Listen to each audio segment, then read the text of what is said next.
സംഘർഷഭരിതമായ മണിപ്പൂരിൽ tribal Christian വിഭാഗത്തിന്റെ office തകർക്കുകയും വക്താവിനെ കൊല്ലാൻ ശ്രമിക്കുകയും ചെയ്തതായി പരാതി. മാർച്ച് 17 രാത്രിയാണ് ചുരാചന്ദ്പൂർ ജില്ലയിലെ ഇൻഡിജിനസ് ട്രൈബൽ ലീഡേഴ്സ് ഫോറത്തിന്റെ ഓഫീസ് ആക്രമിക്കുകയും കമ്പ്യൂട്ടറുകളും രേഖകളും നശിപ്പിക്കുകയും ചെയ്തതെന്ന് ട്രൈബൽ ക്രിസ്ത്യൻ ഫോറം പറഞ്ഞു. അന്ന് തന്നെ നടന്ന മറ്റൊരു സംഭവത്തിൽ ഫോറത്തിന്റെ വക്താവ് പൂജിൻസ ബുവാൽസോങ്ങിന്റെ വീട് ആക്രമിച്ച് അദ്ദേഹത്തെ കൊലപ്പെടുത്താൻ ശ്രമിക്കുകയും ചെയ്തു. മണിപ്പൂരിൽ വംശീയ കലാപം പൊട്ടിപ്പുറപ്പെട്ടതു മുതൽ പ്രദേശത്തെ ഗോത്രവർഗ ക്രിസ്ത്യാനികളുടെ ശക്തി കേന്ദ്രമായ ഈ ജില്ല സംഘർഷഭരിതമാണ്. ഹിന്ദു ഭൂരിപക്ഷം വേദികളും തദ്ദേശീയരായ കുക്കി ക്രിസ്ത്യാനികളും തമ്മിൽ നടക്കുന്ന സംഘർഷങ്ങളിൽ ഏറ്റവും ഒടുവിലത്തേതാണ് ഈ സംഭവം.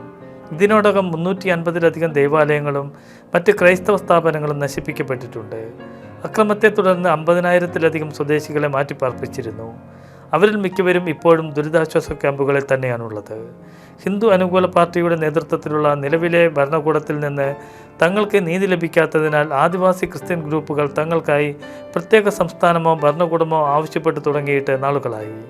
അതേസമയം രാഷ്ട്രീയ എതിരാളികളും മനുഷ്യാവകാശ സംഘടനകളും ശക്തമായി വിമർശിച്ചിട്ടും പ്രധാനമന്ത്രി മണിപ്പൂർ സന്ദർശിച്ചിട്ടില്ല എന്നതും ശ്രദ്ധേയമാണ്.